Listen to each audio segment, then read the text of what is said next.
Hey LEGO fam, it's Justin, and you're watching Good Life Bricks. I appreciate you being here today. I've got something different in this video. Today I'm going to do a comparison review between two Imperial Shuttles. The first, set 7166 from 2001. The second, set 75302 from 2021. Very similar builds, similar look and feel, much different piece counts, and we'll get into that. And then we'll get into looking at the minifigures. I think this will be fun. These are videos that I personally love watching when I'm online watching other channels. And I thought we'd give this a shot and just see what you think. I'd love your feedback. Love any comments that you can provide, good, bad, or indifferent, as long as it's, not mean-spirited. And I'd like to ask you, please remember to subscribe to the channel. And if you like the video, if you like what you see today, please hit the like button. That helps get my videos out to other people who have similar interests.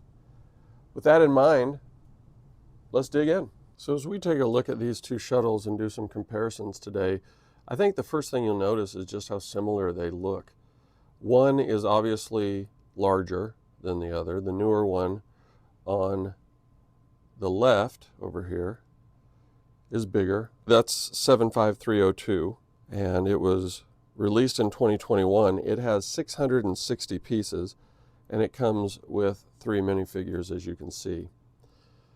The one on the right is set 7166 from 2001. 238 pieces and 4 minifigures. So the first thing is you look at these, why is the piece count so different? Well, it's not because one is so much larger than the other.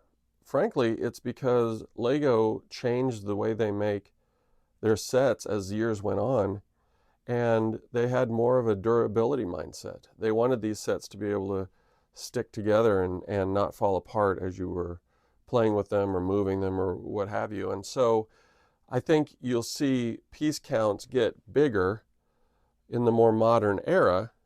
And I think that's a really good thing, because generally what that says is it's packed full, which means it's reinforced and very durable. One example is the fact that throughout this entire fin here, this large piece that I think is one of the points that the Imperial Shuttle is most known for, there are Technic pieces, as you might be able to see, and there are cross pieces throughout here that make this fin a part of the support. I mean, it's not, even if you shake it, it's not coming off. That's much different than this set. While it isn't necessarily just going to fall off, if you were to shake it, it would. That's just kind of part of the way that it was built. The wings are reinforced as well on the newer version. And on the older version, they're not flimsy by any stretch. When you have 2 plate pieces at the bottom and you have pieces that are attached to those pieces, it's well reinforced, and it's not just going to fall apart, but it's nowhere near as durable as this. When you look here and you see these Technic pieces that come through here and hold this in place. Now that doesn't mean that these pieces up here couldn't fall off, but down here where the wing attaches to the actual ship, it's much more likely to stick together and be a little bit more durable. So those are some of the big changes that I really like. I think one of the best things that happened with LEGO Star Wars was when they took the old Technic sets and the old brick piece sets, and they blended them together and used Technic pieces to reinforce the builds. That's when the LEGO Star Wars sets became more meaningful and viable to me personally, because I knew that I could move a set around, I could even play with it or whatever it might be, and it was going to withstand the test of time, so to speak. So One of the things, that as a result of that, this fin is much larger than the fin on the 2001 version. As you can see, the entirety of the ship is slightly bigger, but it's not overwhelming. I think this is overwhelming compared to the size of this. It's almost like this could have kept going and they kind of just stopped it. And I think a lot of that has to do with the inability to make it durable enough to continue to go higher. And it didn't need to go higher, but it could have gone up a little bit more. So anyway, those are just some observations. Otherwise, there are many, many similarities. As you look at the front area, this cockpit area here opens. So you can access the cockpit, put the pilot in place, and those types of things. And that is, I think, pretty cool. That's something that I think a lot of us would expect. But back in the old days being 2001, to open this up, you just pulled the front panel off, and then you gained access that way, which is fine. But I do like it when they started to put the swing arms and those types of things in place, allowing you to keep the ship intact and just open doors. The other thing is to gain entry to the interior. You open the back ramp, and then there's a little piece here that slides out, and you can put the spears from the Royal Guards in here. The Emperor can sit right here. He can't stand because there's not enough clearance, but you can sit him right here, and the guards can sit right here and here. And then you can slide this back in place, and there are rails inside there that allow it to slide. So it's secure. You can shut that, and now your passengers are loaded and you're ready to go. On this vehicle, if you press this, the entire top opens, and now you have access to the interior. And there are 4 seats, a room for people to sit, and it's just easier to gain access. As you're underneath here, you can see the way they use Technic pieces throughout to keep the build together and to reinforce it and make it that much more sturdy. These are things I appreciate. I think one of the greatest things that happened to Lego Star Wars was they started to use the Technic pieces to reinforce the builds. I just think that's really nice. So that closes, and as it closes, it latches in place. So then as you pick it up, it doesn't fly open. So those are some of the differences. But as you look at them, there are a lot of similarities. This piece here is the cockpit shield panel, and it's got painted area here. They used brick-built pieces here to illustrate the same thing. And then the wings work pretty similarly.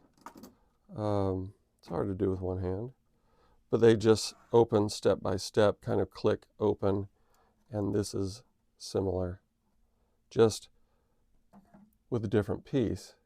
Those interlocking pieces there create the hinge that allows it to open, whereas these are the Technic interlocking pieces that go deeper inside to keep them from falling apart. The wings on the older one would definitely come apart easier. Actually, before these disconnected, these pieces through here would actually start to break open because they're really not reinforced. There's just one layer of reinforcement there. So that's an interesting difference, I think. I think another thing, as far as similarities, they've got the same kind of look and feel as far as the guns on the wings go. You can see the similarities there. They've got the front grille printed piece on both, as you can see. One is the more modern light bluish gray look versus this light gray. Now, as far as the rest of the build, I think what are the things that are most well known besides this big fin and these wings that fold up and down? You've got the back engine done in blue brick pieces. And that's just kind of more open and exposed versus this one, which looks like it's been built out a little bit more. It looks a little more complete. And that's kind of a cool look versus this. This was cool at the time. I mean, anytime you put, I think, blue pieces to simulate the engine thrust on white, I think it's just a cool look. They do it on some of the Millennium Falcon builds. They do it on various other ships, and I think that's a pretty cool look. So I think there are probably a lot more similarities than differences on these two ships, but I think the differences do stand out. I think you can see them pretty clearly. I do like, though, that they've done similar things like these lights here that use these trans pieces. Here they use the trans yellow. Here they use the trans green, light green probably. This has a little bit of tan or dark tan in it, whereas this is mostly just white and gray, and you can see some of the blue Technic pens and that type of thing. But I like the similarities. I like that they've kept this consistent, and it's made it consistent with the source material over 20 years. I mean, the difference between these two sets is 20 years. So I think that's really cool that over the course of 20 years, yes, there are differences and they've made them better, but the differences aren't so overwhelming that the ships look completely different. So now we'll take a quick look at the minifigures. I think one of the main things of interest here is probably the fact that you have 3 minifigures here versus 4 over here, and these guys all fell down, and that's not because they're older. That's because I knocked them down. So on the newer set, you have an Imperial officer here, Luke Skywalker, and Darth Vader. In the older set, you have 2 royal guards, Emperor Palpatine, and an Imperial pilot. As we look close, Emperor Palpatine is a pretty cool minifig. They gave him the hood along with his cloak, which is standard, I think, for Palpatine. They gave him a walking cane, which I thought was a nice touch. A little bit of torso printing, but I love the way they built out this face. Even though it's the yellow skin tone, it is well detailed. All of the lines and the wrinkles showing his age. I just think that's really well done. The Royal Guards are your standard look. These are, I think, further identified as the Royal Guards with red hands. I think there are versions that have dark red hands that are a little bit newer. So that's a difference. And then the Imperial pilot is unique to this set and is not a character that's been used anywhere else. The Darth Vader figure here is pretty standard. We'll take a quick look as we take off his helmet. This is the 2-part helmet that has the portion under the chin, and they gave him kind of a white head with scarring on the back. I like this version of the character. I think it's well done. The Vader outfit makes him recognizable to almost anyone, whether you love Star Wars or not. And then you've got his lightsaber. Luke, this is a great figure. The only problem I have with this figure is his hair. I realized that in Return of the Jedi, his hair was a little bit better kept. So maybe that's not a real problem, but they gave him the gloved hand, which is important. They gave him the Jedi Master outfit. the dimple under the chin, which is ubiquitous when it comes to Luke Skywalker. They gave handcuffs so that you could properly transport him to the Emperor in cuffs like he is in the movie. And then this Imperial officer, I believe, is unique to this set. Comes with the headset, the lines on his face to give it a little character, and then you have nice printing on the torso, the legs, the hat, and the back. And I like this hat. I think this is the right appropriate hat to be used for an Imperial officer. He looks good, it looks good on him, and I think that's a good character. So good minifigure. I'm glad to have that one. So really, those are the differences as you look at these sets with their minifigures and their builds. I prefer the newer one when it comes to just the overall build quality. I would have loved to have seen another minifigure in this set. When the sets came out in 2001, the Imperial Shuttle here was $35. It came with 238 pieces and 4 minifigures. Today, new, this shuttle is $151, and used, it goes for about $66. So when this one came out in 2021, it was $69.99. New today in the box and everything would be $76, and used is $60. But you're talking about 660 pieces here. And again, 3 minifigures. I think, as you look at it over the course of time, adjusted for inflation, all those types of things, they're not far off. The piece counts are different, and that's going to drive the cost. So from a cost per piece perspective, they're really not far off at all. They're close. But when you have 4 minifigures here and 3, I think there may be a little bit more value in the older set. Obviously, the value of the set, if you were to sell it new today, you'd be almost 5 times value versus really no increase on the new one. But it's also only been 3 years, so it hasn't been around long enough. So that's the comparison. I think these are great sets. I'm glad to have both of them. I think, Imperial Shuttles, you can never have too many. The differences probably negligible in terms of just a quick glance. If you dig into the sets a little bit, that's where you start to see some differences. But I think they're solid sets, and the minifigures are fantastic on both sides. So that's what I wanted to show you today.